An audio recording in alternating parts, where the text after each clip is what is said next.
नमस्कार. यदा यदा हि धर्मस्य ग्लानिर्भवति भारत अभ्युत्थानमधर्मस्य तदात्मानं सृजाम्यहम् परित्राणाय साधूनां विनाशाय च दुष्कृतां धर्म संस्थापनार्थाय संभवामी युगे युगे. कुरुक्षेत्रावर श्रीकृष्णाने अर्जुनाला जी गीता सांगितली त्या गीतेतला हा सार आहे. ज्या ज्या वेळेला अधर्म वाढेल त्या त्या वेळेला धर्माची पुनर्स्थापना करण्यासाठी मी इथं येईल असा तो कृष्णाचा संदेश होता. हा संदर्भ जो आजचा आहे तो भागवत गीते संदर्भातला आहे. ही भागवत गीता की जी गीता आपल्या हिंदू धर्मामधला अतिशय पवित्र असा ग्रंथ मानली जाते. आज संबंध महाराष्ट्राचं लक्ष वेधणारी जी काही दोन मुलं आहेत ना, ही मुलं आज मी तुमच्या समोर आणली आहेत. आणि ही मुलं आहेत बार्शी, जिल्हा सोलापूर. याचं नाव आहे, तू नाव सांग तुझं. स्वप्नील सतीश पाठक. तुझं नाव सांग. सान्वी सतीश पाठक. स्वप्नील आणि सान्वी हे दोघेही बार्शीचे आहेत. येथील नवीन मराठी शाळेमध्ये ते इयत्ता 3री मध्ये आणि ही 4थी मध्ये शिकतात. परंतु कौतुक तुम्हाला सांगतो की या दोघांची भगवद्गीता पाठ आहे. त्या भगवद्गीतेतला कोणताही अध्याय सांगितलं की ते श्लोक सांगतात. आणि 700 श्लोक एकूण त्या भगवद्गीतेमध्ये आहेत. आणि 700च्या 700 श्लोक आणि संबंध भगवद्गीता या दोघांचे तोंडपाठ आहे. खरं कौतुक करण्यासारखी गोष्ट आहे की यांचं जर वय पाहिलं तर हा इयत्ता 3रीला आहे आणि ही दिदी जी आहे ही इयत्ता 4थीला आहे. बार्शीमध्ये ज्या शाळेमध्ये शिकतायत त्या शिक्षणामध्ये पण त्यांची गती खूप चांगली आहे. मात्र ज्या वेळेला माझ्या लक्षात आले की हे भगवद्गीतेच्या संदर्भामध्ये अभ्यास करतात आणि भगवद्गीता यांची तोंडपाठ आहे, त्यावेळेला मी यांना भेटायसाठी खास मी इथं आलोय आणि या दोघांशीच आपणच गप्पा मारणार आहोत. तर या भगवद्गीता तोंडपाठ आहे तर त्याच्यासाठी किती एकूण अध्याय किती आहे त्याच्यामध्ये? एकूण अध्याय 18 आहेत. 18 अध्याय आहेत. आणि एकूण श्लोकांची संख्या किती आहे? 700. आणि बरं हे सगळे तू पाठांतर केले त्याचे एक उदाहरण आम्हाला सांगशील? एखादं मला एक कोणताही समजा जो पहिला अध्याय आहे, पहिला अध्याय कोणता आहे? पहिला अध्याय अर्जुन विषाद योगचा आहे. पहिला अध्यायातला तू कोणताही श्लोक सांग. ओम श्री परमात्मने नमः. श्रीमद् भगवद्गीता अथ प्रथमोऽध्यायः. धृतराष्ट्र उवाच धर्मक्षेत्रे कुरुक्षेत्रे समवेतायुयुत्सवः मामकाः पांडवाश्चैव किमकुर्वत संजय. धृतराष्ट्र म्हणाला, हे संजया, धर्मभूमी असलेल्या कुरुक्षेत्रात युद्धाच्या इच्छेने एकत्र जमलेल्या माझ्या आणि पांडूच्या मुलांनी काय केले? 5वा जो अध्याय आहे तो 5वा अध्याय कोणता आहे? कर्मसन्यास योग. बरं, कर्मसन्यास योग मध्ये एकूण श्लोकांची संख्या किती आहे? 29. 29. बरं, त्या 29 मधला तू मला 4थ्या क्रमांकाचा श्लोक सांग. सांख्ययोग पृथक् बाला प्रवदन्ति न पंडिताः एकमप्यस्थितः सम्यग् उभयोर्विन्दते फलम्. 9वा अध्याय. तर 9वा अध्याय कोणता आहे? राजविद्या राजगुह्य योग. बरं, अध्यायामध्ये किती एकूण श्लोक आहेत? 34. बरं, 34 श्लोकांच्या मध्ये तुला जर मी म्हणालो की तू 22वा श्लोक सांग तर? अनन्याश्चिन्तयन्तो मां ये जनाः पर्युपासते तेषान्निष्ठाभियुक्तानां योगक्षेमौ वहाम्यहम्. बरं, तू मला सांग की हा तुझा तू अध्याय जे आहेत ना, एकूण 18 अध्याय, एका अध्यायामध्ये किती किती श्लोकांची संख्या सरासरी? पहिला अध्याय आहे अर्जुन विषाद योग. त्यामध्ये एकूण 47 श्लोक आहेत. दुसरा अध्याय आहे सांख्य योग. त्यामध्ये एकूण 72 श्लोक आहेत. तिसरा अध्याय आहे कर्मयोग. त्यामध्ये एकूण 43 श्लोक आहे. चौथा अध्याय आहे ज्ञान कर्म संन्यास योग. त्याच्यामध्ये एकूण 42 श्लोक आहेत. 5वा अध्याय आहे कर्मसन्यास योग. त्यामध्ये एकूण 29 श्लोक आहेत. 6वा अध्याय आहे आत्मसंयम योग. त्यामध्ये एकूण 47 श्लोक आहेत. 7वा अध्याय आहे ज्ञान विज्ञान योग. त्यामध्ये एकूण 30 श्लोक आहेत. 8वा अध्याय आहे अक्षर ब्रह्मयोग. त्यामध्ये एकूण 28 श्लोक आहेत. 9वा अध्याय आहे राजविद्या राजगुह्य योग. त्यामध्ये एकूण 34 श्लोक आहेत. 10वा अध्याय आहे विभूती योग. त्यामध्ये एकूण 42 श्लोक आहेत. 11वा अध्याय आहे विश्वरूप दर्शन योग. त्यामध्ये एकूण 55 श्लोक आहे. 12वा अध्याय आहे भक्ती योग. त्यामध्ये एकूण 20 श्लोक आहे. 13वा अध्याय आहे क्षेत्र क्षेत्रज्ञ विभाग योग, त्यामध्ये एकूण 34 श्लोक आहेत. 14वा अध्याय आहे गुणत्रय विभाग योग, त्यामध्ये एकूण 27 श्लोक आहेत. 15वा अध्याय आहे पुरुषोत्तम योग, त्यामध्ये एकूण 20 श्लोक आहेत. 16वा अध्याय आहे दैवासुर संपत्ती विभाग योग, त्यामध्ये एकूण 24 श्लोक आहेत. 17वा अध्याय आहे श्रद्धात्रय विभाग योग, त्यामध्ये एकूण 28 श्लोक आहेत. आणि सर्वात मोठा जो अध्याय आहे शेवटचा तो आहे मोक्ष संन्यास योग, त्यामध्ये एकूण 78 श्लोक आहेत. हे सगळं त्याच्या तोंडपाठ आहेत. आणि हे नुसते त्याने अध्यायांची नावं सांगितली नाहीत, तर त्या अध्यायांच्या श्लोकांची संख्या सांगितली. बरं, नुसती संख्या पण नाही. मी त्याला मगाशी पण विचारलं, मी आता अजून एकदा तुमच्यासाठी विचारतो की एखादा अध्याय समजा, तर एखाद्या अध्यायामध्ये 18वा अध्याय जो आहे, 18वा अध्यायामध्ये सर्वाधिक श्लोक आहेत 78 संख्या श्लोकांची आहे. बरोबर आहे का? किती? 78 संख्या. आता मी त्याच्यातल्या 18व्या अध्यायातल्या 78 श्लोकांच्या पैकी कोणताही एक मी त्याला सांगायला लावतो. मी त्याला सांगतो की 78 पैकी 4था जो श्लोक आहे त्याच्यातला, तर तो 4था श्लोक तो आम्हाला सांगशील 78 मधला? सांगतो. तो सांगशील? सांग. निश्चयं शृणु मे तत्र त्यागे भरत सत्तम, त्यागो हि पुरुषो व्याघ्र त्रिविध संप्रकीर्तितः. किती सुंदर आहे की स्वप्नील सतीश पाठक याची आई ही अतिशय गृहिणी आहे. ते खाजगी एका ठिकाणी तिच्या उदरनिर्वाहासाठी त्याच्या आई काम करत आहेत. त्याचे वडील जे आहे ते सतीश पाठक, तेही उदरनिर्वाहासाठी मिळेल ते काम करतायत. मात्र जी दोन्ही मुलं आहेत ना, ही दोन्ही मुलं खऱ्या अर्थानं, म्हणजे ज्याला गुणवत्ता म्हणतो आपण, ज्याला आपण खऱ्या अर्थानं एकाग्रता म्हणतो, की ज्याला आपण एकचित्तपणा म्हणतो, की ह्या सगळ्या गोष्टी ह्या दोघा मुलांच्या मध्ये आहेत. आणि सर्वात महत्वाची गोष्ट अशी आहे की ही भगवद्गीता माझ्याकडे आहे. आणि भगवद्गीता जी आहे ना, ही भगवद्गीता म्हणजे आपल्याला सुद्धा एखादा श्लोक म्हणायचा नंतर सुद्धा आपल्याला उच्चार लवकर येत नाही, आणि आपल्याला अध्यायांची संख्या सुद्धा अनेकांना सांगता येत नाही. मात्र यांचा वय पाहता या मुलांच्याकडे बघितल्यानंतर मला आनंद या गोष्टीचा वाटतो की हा जो भाग आहे ना, हा संस्काराचा भाग आहे. दुसरी गोष्ट की बैठक आहे, ती बैठक कोठे? अध्यात्माची बैठक आहे, त्याचा एक तो भाग आहे. आणि बघितलं की इथं संपलं हे घर, सगळं एवढंच आहे हे घर, आणि हे घर संपलं. आणि एवढ्या छोट्याशा घरामध्ये सुद्धा म्हणजे इतक्या चांगल्या पद्धतीने ही मुलं घडतायत, त्याचं मला खरं कौतुक वाटतं. स्वप्नील, तुला असं विचारेल की या सगळ्या पाठीमागची प्रेरणा आणि याच्यासाठी तू नेमका किती वेळ, कधी सकाळी उठतो आणि या सगळ्याचा अभ्यास केव्हा करतो?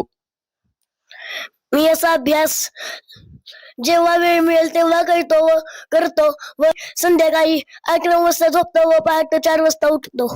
रोज 4 वाजता उठतो.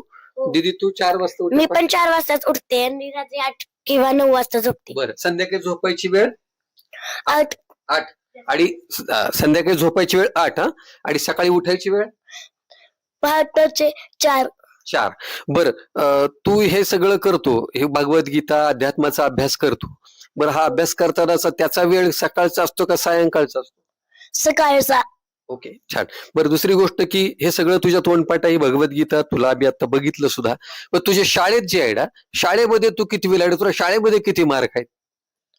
आज मला 300 पैकी 256 मार्क आहेत व मी इयत्ता 3रीला शिकतोय.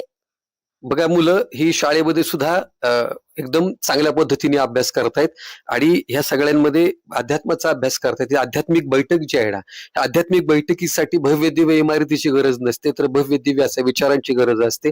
या इतक्या छोट्याशा खोलीत सुद्धा आई आणि वडिलांच्या संस्काराने घडलेली ही 2 मुलं आहेत. मी खरं तर तुम्हाला कौतुकाने सांगेल की हे आई वडिलांचं श्रेय जसं आहेच आहे, मात्र सर्वात महत्वाचं की त्यांच्या बुद्धिमत्तेचं सुद्धा कौतुक केलं पाहिजे. खरं तर जगातली सगळीच मुलं हुशार असतात, मात्र यांनी काय केलं की यांनी स्वतःला नियंत्रित केलंय. याचं म्हणणं आहे दोघांचं की 8 वाजता रोज झोपतायत आणि ते पुढे पहाटे 4 वाजता उठतायत. पहाटेच्या वेळेला ते भगवद्गीतेचा अभ्यास करतायत आणि उर्वरित वेळेत शाळेचा अभ्यास करतायत. शाळा करून आली की पुढे मग तो शाळेचा अभ्यास करतायत. बरं, मला एक गोष्ट विचारायची की जो सगळ्यांच्यासाठी खूप महत्वाची आहे. तुम्ही 2 मुलं, तू 3रीला आहेस, साडवी बेटा तू 4थीला आहेस. मोबाईल किती वेळ वापरतो? फक्त 1-2 मिनिटं अभ्यास बघायला वापरतो आणि त्यानंतर ठेवून देतो. तू? मी फक्त अभ्यास बघते आणि ठेवून देते लगेच. बर, तू गेम वगैरे असलं काही मोबाईलवर? नाही. व्हेरी गुड, वा. बरं, भगवद्गीतेचा अभ्यास जो आहे ना, हा अभ्यास तू केव्हापासून सुरू केलास? मी का नोव्हेंबर 2023 पासून सुरू केलाय. मग तुला हे सगळे श्लोक 18 अध्याय आणि एकूण एवढे 700 श्लोक पाठ आहेत, तर 700 श्लोकांचं पाठांतर तू करताना काय केलंस नेमकं? मी पहिल्यांदा श्लोक वाचले, नंतर अजून एकदा वाचले व नंतर डोळे झाकून एकदा म्हणण्याचा प्रयत्न केला. वा, म्हणजे त्यांनी 2 वेळेला वाचन केलं आणि एकदा चिंतन केलं आणि मग चिंतन करून मग ते श्लोक पाठ झाले. तुझी प्रेरणा काय? तुझं आम्हाला तू मोकळ्या मनानं सांग. माझी प्रेरणा आहे की घरात भगवान श्रीकृष्णांचं नाव घुमावं म्हणून मी हा गीतेचा अभ्यास सुरू केला आहे. कर्नाटकातले दक्षिण पीठ शृंगेरी मठातले जे शंकराचार्य आहेत, त्या शंकराचार्यांनी सुद्धा ही प्रमाणपत्र देऊन त्याचा गौरव केलाय आणि असे अनेक प्रमाणपत्र आहेत देशभरातून. म्हणजे गीता परिवारानं पण स्वप्नीलला कौतुक आणि खरं थाप दिले कौतुकाची. याला मेडल्स आहेत ना, हे गीता परिवाराच्या वतीने मिळालेत आणि राज्यातल्या वेगवेगळ्या ठिकाणच्या लोकांनी त्याचं कौतुक केलंय. मी आणखी एक महत्वाची गोष्ट तुम्हाला सांगेन की ती स्वप्नीलसाठी खूप महत्वाची आहे, आपल्या बार्शीकरांसाठी खूप महत्वाची आहे आणि सोलापूर जिल्ह्यासाठी सुद्धा महत्वाची आहे. मी तर असं म्हणेन की महाराष्ट्रासाठी सुद्धा ती खरं अभिमान वाटावी अशी ती गोष्ट आहे. अयोध्येचे जे काही राम मंदिर आहे, अयोध्येचं राम मंदिराचे कोषाध्यक्ष आहेत गोविंदगिरी महाराज. तर गोविंदगिरी महाराजांनी कुरुक्षेत्रावर त्याला या मार्च महिन्यामध्ये आमंत्रित केलंय. आणि का तर त्याचे श्लोक कंठस्थ आहेत. देशातले राज्य आणि त्याच्या राजधान्या सुद्धा त्याच्या 2 पट आहेत. किती राज्य आहेत? राज्य किती आहेत? राज्य आहेत 28 व केंद्रशासित प्रदेश आहेत 8. वा, व्हेरी गुड. म्हणजे त्यात घनसंख्या पण तुझी मुखोद्गत आहे, कंठस्थ आहे. घनसंख्या किती पासून कितीपर्यंत? 1 पासून 10 पर्यंत. वा, छान. म्हणजे बघा, घरामध्ये पाहिलं पण तर त्या घरामध्ये टीव्ही नाही आहे, एक पत्र्याची खोली आहे. ही एक पत्र्याची खोली आहे. अतिशय साधारण कुटुंब आहे. मात्र कुटुंब साधारण असलं, घर साधारण असलं, विचार मात्र विलक्षण असा प्रभावी आहे. कारण विचारण असाधारण आहे. आणि या दोघांचंही खरं कौतुक वाटतं. मला वाटलं की आपण यांच्याशी बोलावं, स्वप्नीलशी गप्पा माराव्यात, पण स्वप्नीलशी पण गप्पा मारल्या. हे पण विचारू की आई आणि बाबा हे खूप साधे आहेत, म्हणजे मजूर म्हणून काम करत आहेत, मजुरीच काम करत आहेत थोडक्यात.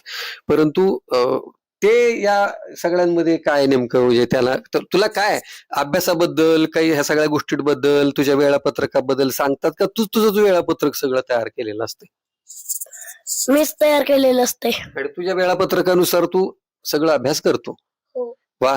आणि आता तुला कलेक्टर व्हायचंय, स्वप्नीलला कलेक्टर व्हायचंय. मला थोडा आनंद वाटला खरं. ह्या दोघांचे बाबा आणि ही आई आहे. काय या दोघांच्या बद्दल तुमचं काय हे सगळं कसं इतकं विलक्षण हे प्रतिभा या मुलांच्याकडं, हे सगळा अभ्यास, या सगळ्यांबद्दल तुम्हाला काय वाटतं नेमकं? कसं झालं, गोविंददेवगिरी महाराजांची ज्या वेळेला ह्याची प्रथम भेट झाली त्यावेळेला गोविंददेवगिरी महाराज ह्याला 6व्या अध्यायातील 41वा श्लोक म्हणले. श्लोक सांग स्वप्नील, 6व्या अध्यायातील 41वा कोणता होता? प्राप्य पुण्यकृता लोकान उषित्वा शाश्वती समाहा शुचीनाम श्रीमतांगे योग भ्रष्टोभिजायते. याचा अर्थ असा की हे पुण्य आत्मे तुमच्या घरात चुकून जन्माला आलेत म्हणले आणि हे तुमच्या घरात जन्मलेत, हे तुमचं खूप मोठं भाग्य आहे. पुढे जाऊन ह्याला आमच्या वेद पाठशाळेत पाठवावं आणि तिथे ह्याचं पुढचं शिक्षण करावं असं त्यांनी स्वतः आम्हाला सांगितलेलं आहे. Very good. काय तुम्ही आई म्हणून काय वाटतं तुम्हाला या मुलांच्या इतक्या सगळ्या पाठांतरांचं कंठस्थ, भागवद्गीता कंठस्थ आहे दोघांची. आई म्हणून तुम्हाला सुद्धा कौतुक वाटत असेल, परंतु काय या सगळ्यांच्या मध्ये हे दोघांना खूप अभ्यास कर म्हणावं लागतं का? मनानेच करतात ते का? ते सगळं कसं काय तुम्हाला नेमकं काय वाटतं या दोघांच्या बद्दल? विशेष म्हणजे हे दोघांवरती श्रीकृष्णाची एवढी असीम कृपा आहे ना, की हे दोघं माझी मुलं आहेत, त्याबद्दल मला खूप अभिमान वाटतो. ते बोलून व्यक्त होत नाही. आईला अभिमान वाटतं, कौतुकच वाटतं. आई अफाट असते, वडील अफाट असतात आणि या दोघांचं खरं लेकरांचं कौतुक आहे. मला असं वाटतं की बार्शीमध्ये हरिपूर रोडवर, म्हणजे इथं मी आल्यानंतर मला ज्यावेळेला वाटलं की हे सगळं भगवद्गीतेसारखा एखादा ग्रंथ आहे की जो ग्रंथ संस्कृत आणि मराठी दोन्ही संमिश्र आहे. म्हणजे संस्कृत श्लोक आहे त्याचे आणि पुढे मराठी अर्थ आहेत, हे सगळं त्याचं कंठस्थ आहे. खरं कौतुकच वाटलं एकदम. आणि मी असं म्हणेन की महाराष्ट्रातल्या अतिशय चांगल्या जाणकार जे काही लोक असतील अभ्यासातली, त्यांनी सुद्धा एकदा या कुटुंबाची, पाठक कुटुंबाची एकदा भेट घ्यावी आणि आवर्जून ह्या दोघांची भेट घ्यावी, या दोघांशी पुन्हा एकदा तुम्ही खात्री करावी की बाबा तुम्ही पण या, तुम्ही पण त्यांना विचारा, इथं या, त्यांना भेटा, खूप भारी वाटेल तुम्हाला की इतक्या छोट्या एका पत्र्याच्या घरात राहणार हे कुटुंब आहे. मात्र याची जी काही बुद्धिमत्ता आहे ना, ही बुद्धिमत्ता हे पत्रे छेदून आकाशाकडे आभाळाकडे जाणारी ही बुद्धिमत्ता आहे. भागवद्गीताच्या भागवद्गीतेने अखिल मानव जातीला जगण्याबद्दल सांगितलं, वर्तनाबद्दल सांगितलं. ज्या भागवद्गीतेनं म्हणजे ती कुरुक्षेत्रावर जरी अर्जुनाला श्रीकृष्णाने सांगितली असली तरी अखिल मानव जातीला ती गीता सांगितलेली आहे. आणि म्हणून त्या गीतेतले जे 18 अध्याय आहेत की पहिल्यांदा त्यांनी सांगितलं की अर्जुन विषाद योग असेल, कर्मयोग असेल, कर्म संन्यास योग असेल, आणि या 18 अध्यायांमध्ये मानवी जीवनातले वेगवेगळे ज्या काही समस्या येत आहेत या समस्यांवर मात कशी करावी हे पण गीतेनं सांगितलंय. आणि खूप भारी या सगळ्या गोष्टींमध्ये वाटतं की बाबा ही मुलं इथं एवढी म्हणजे तरबेज आहेत. मी नक्की तुम्हाला आठवणीने सांगेल की एकदा या, एकदा बार्शीमध्ये आणि या दोघांना भेटा, तुम्हाला खरंच विलक्षण आनंद वाटेल. तुम्हा पाठक परिवाराचं खरं मनापासून आभार, आणि तुम्हाला त्या स्वप्नील तुझेही बेटा खूप आभार. 9व्या अध्यायाला 22 वर्षात श्लोक म्हणून दाखवतो. अनन्या चिंतयन्तो माय ये जना पर्युपासते तेषां नित्याभियुक्तानां योगक्षेमो वाम्यम. आणि भगवान श्रीकृष्णांच्या घराचा उदरनिर्वाह भागवतात. वा, छान, व्हेरी गुड बेटा, छान, खूप छान आनंद वाटला. आणि सगळ्यांना मी आवाहन करेन की शेवटी काय असतं की पैसा जो आहे हा पैसा आहे, हा पैसा खिशात असतो आणि विचार हा डोक्यात आणि माणसं मनात, अशा पद्धतीचं ते वर्गीकरण असतं. खरं पैसा कुठेही असू द्या, मात्र विचार जो आहे ना तो विचार आणि आचार खूप चांगला असला पाहिजे. आणि या घरामध्ये विचार आणि आचार खूप चांगला आहे, ह्या दोघांनी सिद्ध करून दाखवलं आहे. आपण येतो आणि जातो, मात्र आल्यानंतर आपल्या अस्तित्वाच्या खानाखुणा आपल्याला खरं तर निर्माण करता आल्या पाहिजेत. आणि मला खात्री आहे की दोघंही त्यांच्या अस्तित्वाच्याच नाही तर आई वडिलांच्या सुद्धा अस्तित्वाच्या खानाखुणा ते दोघं निर्माण करतील. खरं तुमचे मनापासून आभार.